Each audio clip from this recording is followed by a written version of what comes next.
Welcome to Advocacy in Motion. We are here every week to give a vision and a voice to nonprofit organizations and individuals making an impact in our community.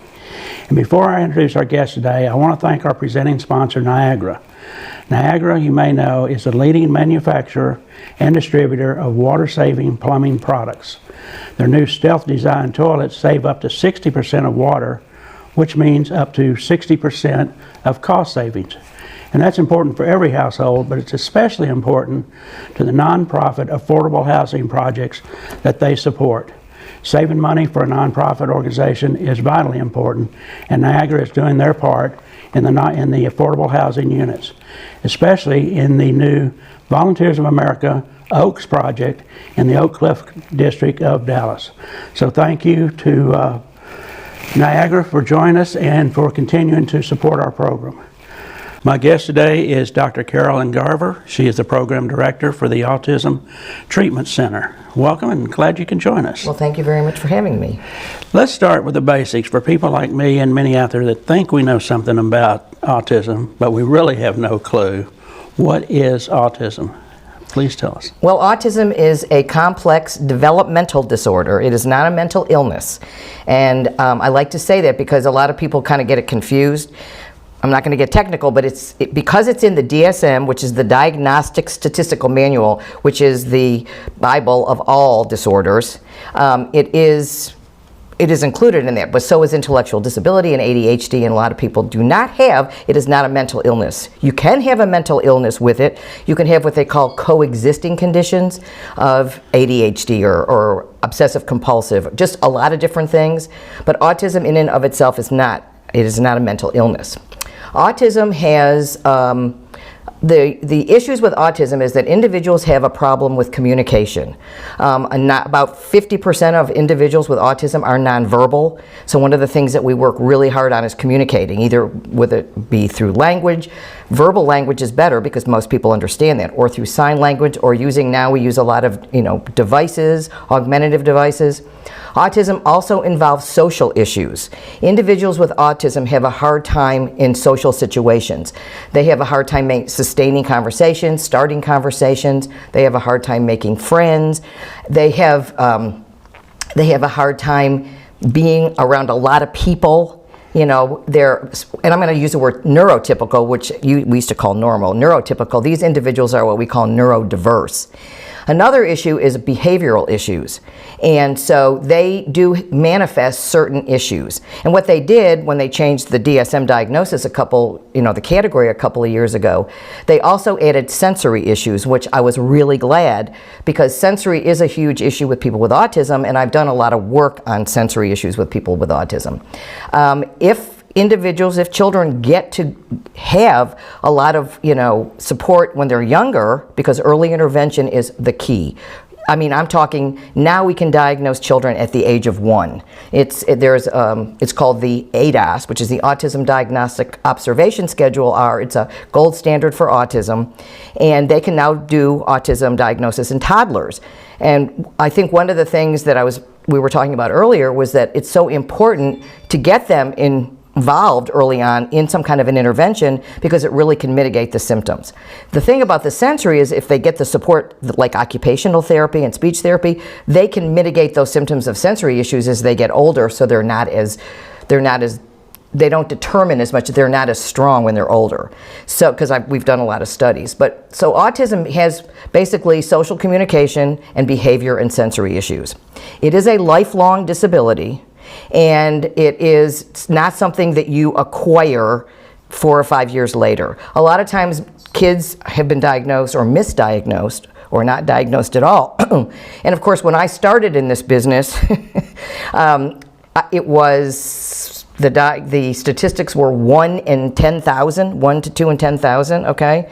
50-something years ago, and it went from there, and it went down. It went to 1 in 500, 1 in 250, 1 in 150, 1 in 68, 1 in 46, and now it was 1 in 42, and the CDC just gave us 1 in 36 as a statistic. So there are 1 out of every 36 individuals diagnosed with autism in the United States. Now, it's I hate to use the word pandemic, I don't want to scare anybody, but basically a pandemic is something that's widespread, and it's worldwide. Autism is everywhere. It's in every state. Korea, they did a big study, and they found 1 in 36, South Korea, excuse me, let me be specific. In South Korea, and they found 1 in 36 individuals were on the spectrum. So we're looking at that, pretty seriously, and because that's pretty high. I mean, that's a pretty high, what we call prevalence. And the prevalence that's what CDC looks at, is the prevalence, which means the number of cases already existing. I happen to do some work in epidemiology, and so the incidence, which means the number of new cases, is also rising. There are children in the United States about every 20 minutes are diagnosed with autism, and that's a pretty high diagnosis. The numbers have come down due to just better research, more research and more involvement, and that. I know it's a simple question. Is there a cause for it? It's not a simple question. That's but let me segue back a little bit. I think, some of the things, definitely looking at research, definitely looking at the fact that people are more aware. Awareness is really huge, being aware. Because it's so out there now. I mean, we're looking at, sports figures, high-end sports figures who have individuals with autism. You've got musicians, you've got people, you've got celebs, and you've got actors, and you've also got a lot of politicians that have people in their families with autism. So the awareness has arisen, basically, which is a good thing, because we want to know, it does affect so many people, and because it's such a complex disorder, there's not one cause for autism, okay? And we really, we don't know, but we're looking at pretty much genetics now. We're looking at about 60% is a genetic-based predisposition for autism, and we're also looking at the environment, and we're looking at an interaction between the environment and between the genetics. And if you think about it, think about ADHD, and think about diabetes, and think about asthma. It's increased everywhere, in everything. So what's affecting that? How is everybody getting so affected by all that? Look at our environment, and it's changing, and it's affecting everybody. We've got things that we never had before when we were growing up. My parents, of course, they're gone now, but they, grew up on meat and potatoes, but there were no steroids in them. There was no, preservatives in them, so they lived a lot longer. And so I think that, we really need to look at what we, ingest, what we put in our body, what we breathe, and look what we're facing today. It's so hard. So I really, we're really looking at the effect of the interaction between environment and between the genetics. Now, you're the Autism Treatment Center. Where are you located? Where are they? We are the Autism Treatment Center of Dallas. We're located over off of Forest Lane between Skillman and Plano Road. So we're kind of in East Dallas, or not East Dallas, but Northeast Dallas. We also have a San Antonio program, and we also have what we call an outpatient ABA clinic, Applied Behavior Analysis clinic, in the Fort Worth area. Now, the treatment center was established in 1976. Right. And I think I saw on your website just a few people there, whatever, and you've grown so much over the years. What's the most significant thing you have seen develop over those years, where you are, from where you started to where you are now? A lot of things. Well, basically, it started in 76, and I started in 79. So last Friday was my 44th anniversary at the Autism Treatment Center. So that's kind of scary to me in a way. When I talk to people on the phone and they're asking me advice, or they're asking me about whatever, a referral or this, or what do I do, and I tell them how long I've been there, I get this pause. But it's also sort of makes them feel better, because they feel like first of all, a lot of them don't ever get called back. I mean, I get calls daily, literally, because they feel like I always speak to people. If somebody calls me, I call them back and I give them as much information as I possibly can. We can't take everybody.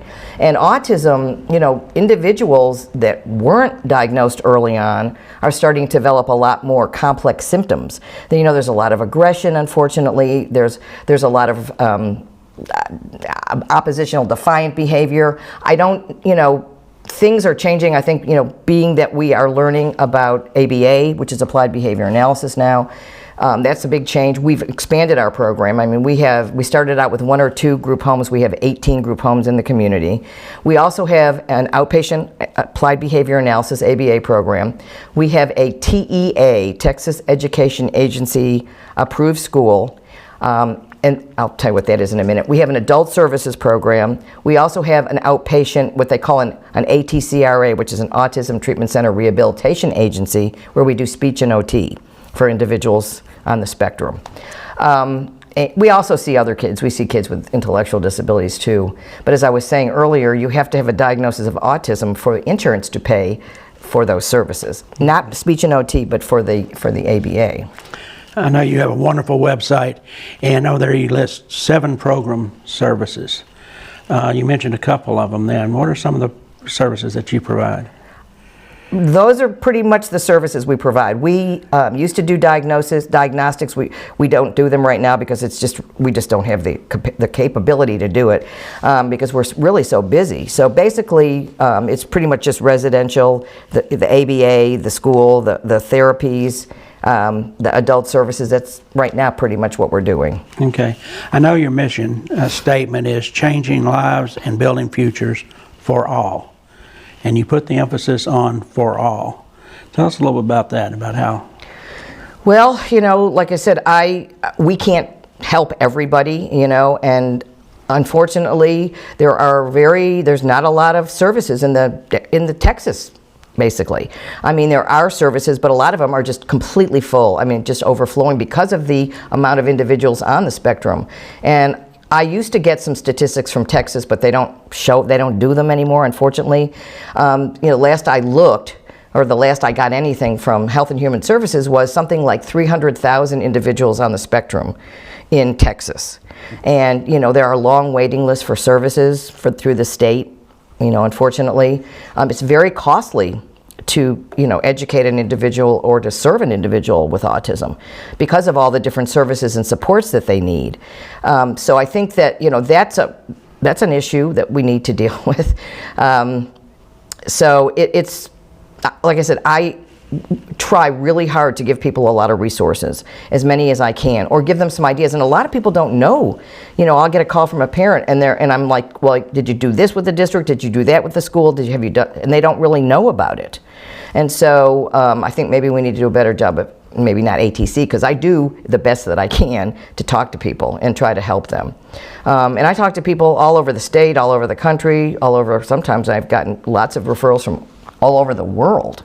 It's like I said, it's all over the world. It's a difficult situation because it's complex. Tell me a little bit about the treatment center itself, your staff, and how you hire, and who works there, and how it works with the kids. Well, of course, we have certified teachers because we have a TE, Texas Education Agency approved school, and then we have teacher assistants that work with us. We also have, for our school districts, we also have a lot of behavioral individuals, a lot of behavior staff, because our kids do engage in a lot of sometimes what we call challenging behaviors. So like we said, we have our ABA staff, and so we have board certified behavior analysts. We have what we call RBTs, which are registered behavior technicians, and then they also have BTs, you get a lot of acronyms in this world, behavior technicians. And then I also have a behavior manager who helps me with my residential and the school and works with the ABA program. And she's actually working on her PsyD, which is, she wants to be able to start evaluating and assessing kids with autism. So she's trying to get that certification, and she's getting a degree in that, which would be great, because then hopefully we can start doing more diagnostics, because right now we're referring our diagnostics out. So then we also have what we call, in our residential programs, we call them DSPs, which are direct support professionals.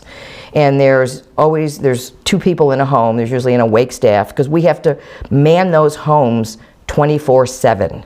They cannot, these individuals are needing all the support and the structure. They cannot be left alone. They have to have staff in the homes. And it's been a challenge lately because of the economy. I don't know why, and because people aren't working as much, so we've had a real problem trying to find staff. Then we also have direct support professionals in our adult program, and they work with the individuals during the day, because we have an adult day program. that many of the individuals that live in our homes go to that program, are in that program. And then we try to get them out in the community as much as possible. We're really trying to do a lot of community-based events. They do a lot of volunteering. I'm kind of excited because actually 2 of my individuals who are in one of our programs, he's in one of our residential programs because we have the 18 group homes.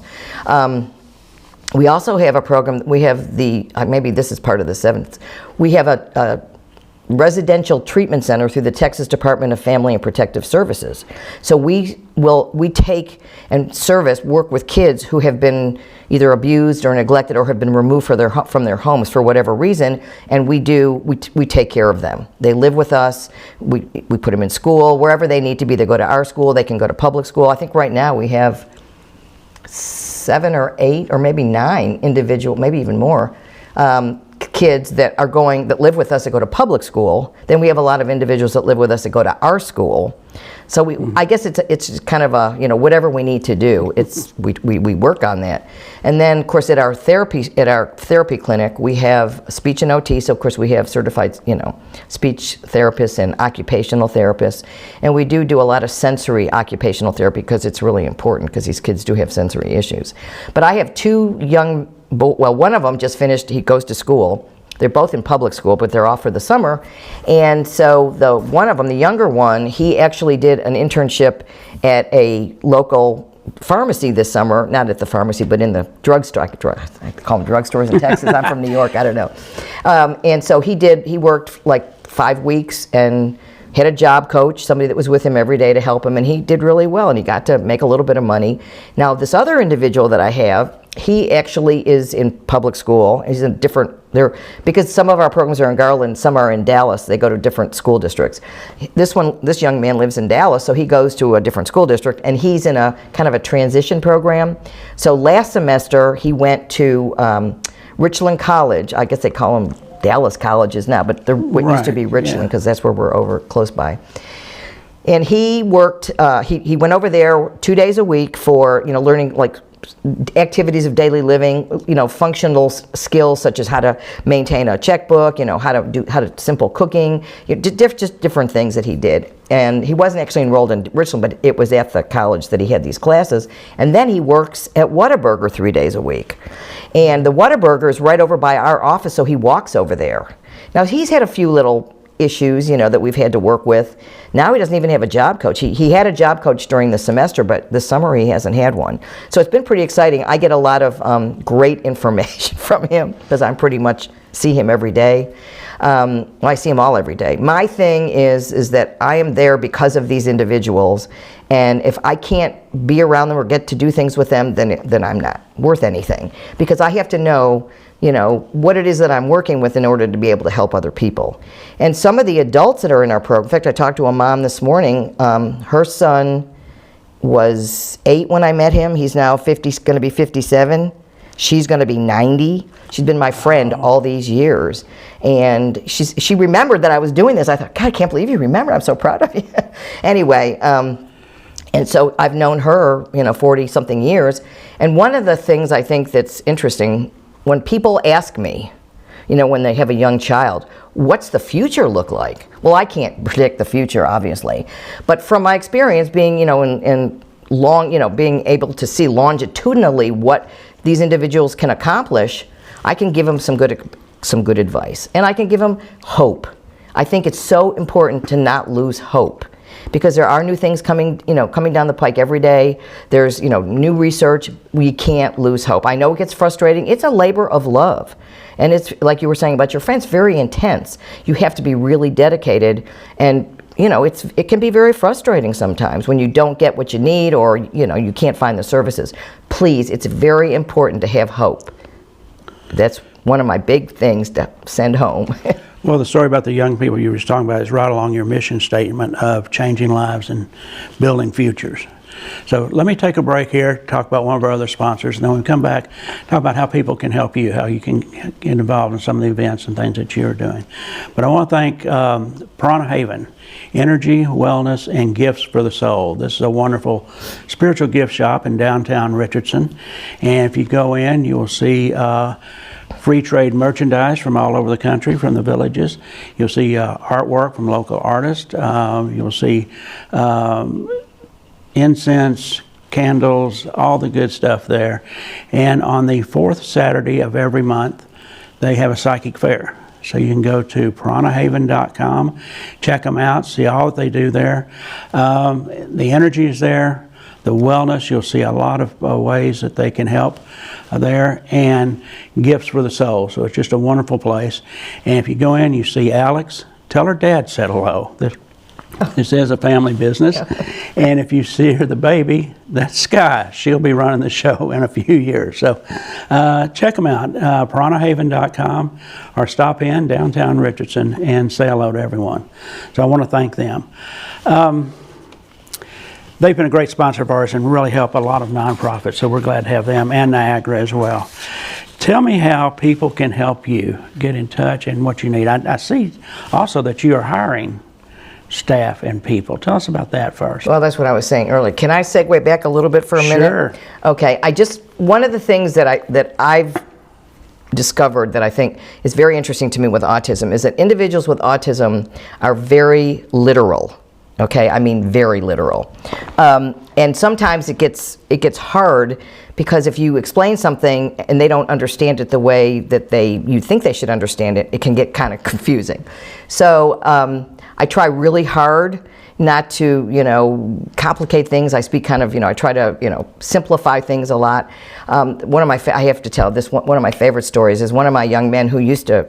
He's now aged out of the program, but he was in our CPS custody, and he was talking to his mother one day, and he said, he was very verbal. And the kids, a lot of the kids call me Dr. Garver. They do not have to call me Dr. Garver, but they just, it's a habit, and they're very habitual because they have a lot of what we call restricted interests, and so they really focus on certain things. If they like dinosaurs, if they like, if they like moons or whatever it is they like, geography, trains, they get very fixated and they really know everything and talk a lot about them. I have a young man that has he's into trailers, and everything that he builds, and he builds they're really creative. I mean, you have some individuals who are very creative. He builds these trucks out of Legos, and he always has a trailer that he made out of a piece of cardboard, and he always has a trailer hitch. I was showing somebody the other day. Every one of the things that he's built me have little trailer hitch. They're great. But anyway, so one day this young man was talking to his mom on the phone, and he said, my toe itches. And she said, your toe itches? And he said, yeah, my toe itches. And she said, well, maybe, you've got athlete's foot. And he said, I always wanted to be an athlete. And I just, I hear these stories all the time. I told this, I was talking to one of my adults one day, and I said, she talks a lot, okay? And I asked her a question, and she said, nothing. She just kind of paused for a minute. I said, what's the matter? Cat got your tongue? I spoke in a metaphor. She said, I don't have a cat. So those are kinds of things that I never thought about before, but I think about a lot now because I don't always understand it. This one other young man who he's very special, and he's the one that works at Whataburger. When he was in college, he decided he wanted to be a policeman. So I said to him, he came back one day and said, well, I think I'm going to apply to the police academy. I never say no. Because maybe if they can't make it, maybe they could work in the police department, whatever it is. I never say no. Well, it depends on what it is, but 90% of the time I don't say no. And he said, well, I'm going to be a policeman. And I looked at him, I said, if you're a policeman, you're going to have to make judgment calls. And he goes, what's a judgment call? And I said, well, if you don't know what a judgment call is, that's something you're going to have to work on. So it's, they have these ideas, but then they truly don't understand. So you kind of got to work through it a lot. But I think it's really important because, people are not, we're literal, we understand a lot of those things, but a lot of our people with autism don't understand that. So, okay. So, I'm sorry, you were asking me about hiring, I think. Yes. Yeah, I can go back to what I did. See, I'm pretty good. No, yes. Hiring has been, like I said earlier, has been very difficult. First of all, I don't know that we can compete financially with a lot of these places, that are not with, working with people with disabilities. It's hard. I mean, it's a very high risk population. I mean, there's a lot. You have to pay a lot of attention, and it's a lot, and you have to have a lot of patience. We've had a couple of staff more than a couple, that have worked there for a really long time, which is pretty amazing. Actually, myself and my boss, who's the executive director, Anna Hunley, she's been there 40 years. I've been there 44 years. And Eula, aka Tuffy Williams, who is one of our residential coordinators, she's been there with me. The three of us have been together for over like 100 years if you add it all up. She's been there over 42 years. So that's pretty amazing for a nonprofit organization. And so I think that there's been a lot of stability. Again, though, a lot of people come in, they try it out a little bit, and then they feel like they just can't do it because it is pretty stressful. And but then there's people that come in and are just great at, just love it and have never done it and are really like it. So we are looking, for, yes, we're hiring people. We'll come back to this several more times, but tell us how people can get in touch with you.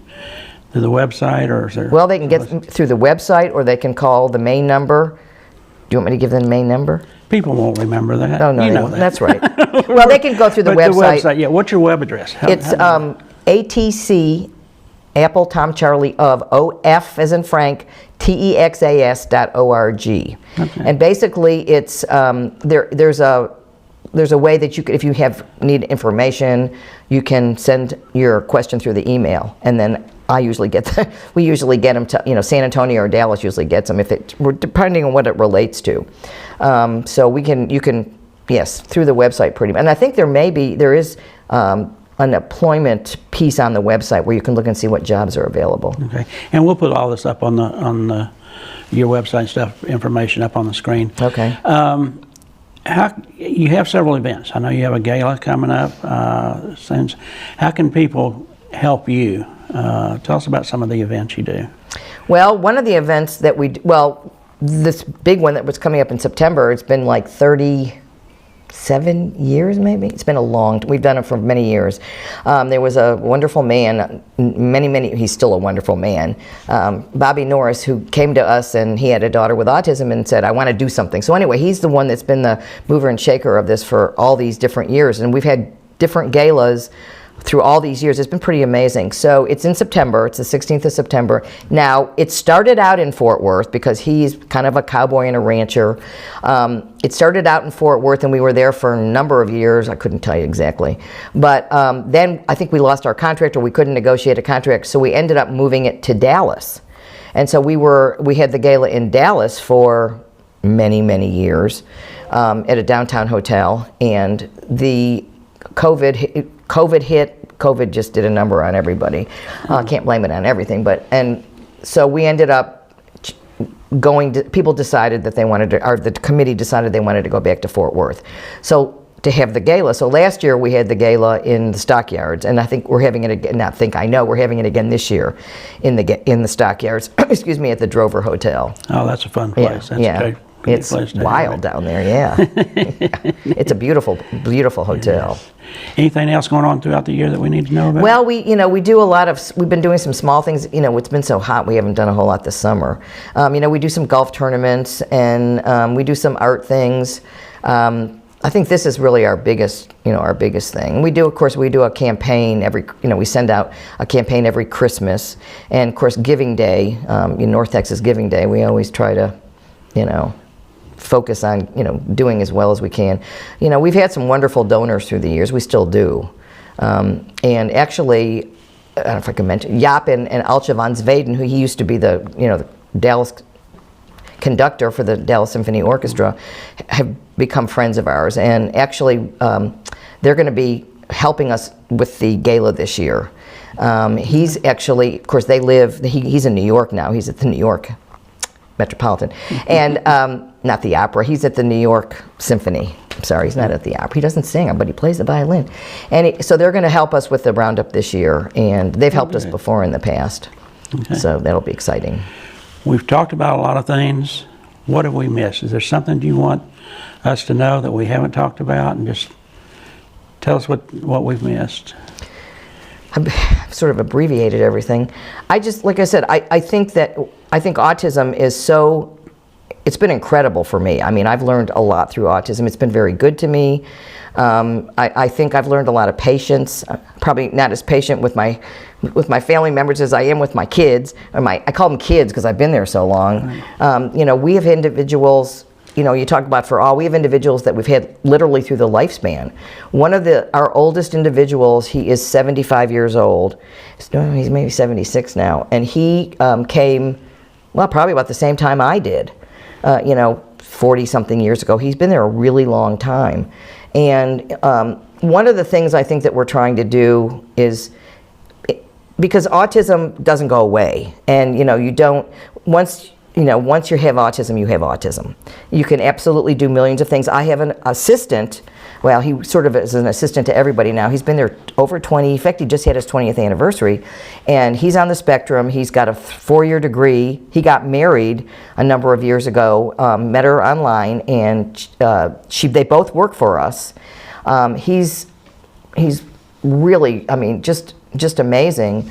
And they live in an apartment. He'll probably be there forever. One of the things that he does for me that we do together, and he's done, is that we do a lot of training for police departments and in the area, and Garland ISD is one of them. And so he and I have done a lot of training. He's done some trainings for me. He's done trainings for other districts, not districts, but for other police, what am I trying to say? Police departments. Police departments, thank you. There you go. It's been more, anyway, yes, a bunch of different ones. And so we usually, because we have a program in Garland, our Some Houses in Garland, and we don't have all the answers.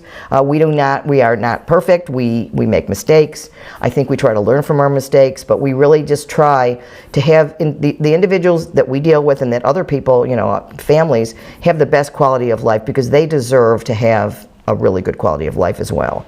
So, we really try hard to maintain that. I know that I do. And like I said, hope. You got to have hope. To me, the glass is half full, not half empty. Because you never know. You never know what can happen. And sometimes, I hate to be cliche-ish, but you got to think outside of the box. You cannot just, you just have to think out of the box, and just think about things that you probably wouldn't normally think about. I'm going to give you one little example. So we had this little kid. He came to us when he was 3 or 4, and he was a ward of the state. Very young, he had failure to thrive, the whole bit. Anyway, he had a lot of skin issues, and a lot of, whatever. So we took him to the doctor, and he got fixed up pretty well, got him some, different medications and things, and helped his skin. Well, one day he had a new teacher, and the teacher came to me, because this was when I was real into my sensory stuff, came to me and said, he keeps taking his shirt off, and I don't know what to do. And I said, okay. I said, I'll be right there. So I went into the room, and I took his shirt off, and I turned it inside out and put it back on him, and I said, come back and tell me in about 20 minutes. Tell me what happens. So she comes back about 30 minutes later, and I said, what happened? She said, well, he kept the shirt on. I said, he did? I said, why do you think he kept the shirt on? She looked at me, and she said, I'm not really sure. So I said, okay, do you see this little tag here? Now, a lot of our clothing has the tags built in. Mm-hmm. Pants, shirts, because even myself, if I have a tag in my shirt, and it's driving, you can feel like a little piece of it. Everyone's got them. Men maybe not as much as women. Yeah. Oh my God, I'm pulling and yanking. I had this one really, really nice shirt. I gave it to somebody. I couldn't stand it, and I couldn't get it out. But I can deal with it, but he couldn't deal with it. He just kept taking the shirt off, because he was communicating with us. He was telling us, this is bothering me, because he was nonverbal. So but it was just a thing I thought about, because I was into sensory stuff, and I said, the label was bothering him. She said, I never thought of that. So it was like a sort of a teachable moment for her as well. But I think, again, behavior is communication. So when our individuals are behaving a certain way, having a meltdown, having a tantrum, they are trying to communicate to us something. So that's why I'm talking about we have to be really aware. What's the problem? What happened before this happened? What do we do after it happens? How can we rearrange and change the environment so that we can make it better for them? So I think those are some things that I've, like I said, you got to think out of the box. And I had a young lady that was there, had a lot of sensory issues, and I used to stand in a bin of beans with her. We would stand in these beans, and we would do imitations and things, because she had a lot of foot issues. She didn't, her feet. She didn't want to wear shoes or anything. So we stood in the beans. I stood in the beans with her. I still have the beans in my office. Wow. And it's just, just trying to, do something to make her more comfortable, and to get her to be able to, communicate better and feel better. You just have to think of things like, I had a parent call about something that it could have ended up being a criminal thing, okay, I'm not going to, it's pretty big. Anyway, and I told her, I said, well, maybe, I had a situation like this once before, and what I did was I had a friend who was a policeman who came and spoke to this individual, and came in uniform, the whole bit, and it really shocked him, and so he kind of stopped that behavior, after a while. It was really, so she said, well, I never thought about that. I said, if you know somebody, or even if you contact your local police department, they may be, because they're more aware now of autism. And one of the things that we try to do with the police departments is, how do you deal with a person when you meet them in public? Because a lot of times they get called because somebody's running away, or they found someone on the side of the road, or, somebody's what we call eloped in autism. They didn't go to Nevada or in Las Vegas. They left the program. And a lot of our individuals like water. A lot of kids with autism like water and have drowned. So we need to really be aware, and the police, I think, are more aware of that. Now, you don't just shoot and you just, because if they're stimming, they have a lot of self-stimulatory behavior. They could be rocking or flapping, and it could look like they were drunk, or, it's same with mental illness. I think, we're learning, hopefully, to understand it better and understand the person before we do something drastic. And one of the programs that some of the police departments in this area are having, and one that I'm trying to get instituted, it's called Take Me Home, where you have a demographic sheet on your son or daughter that you voluntarily fill out, and it goes into a database in whatever police department. So let's say, and if they have that behavior of running, you can call and say, my son, blah, blah, blah, ran away. And all they do is they look it up online, and they've got, or on their database, and they've got all the information. What's his nickname? What does he like? Does he like to be touched? So that you have a better shot at if you see him, what you do when you see that child. I have a friend he's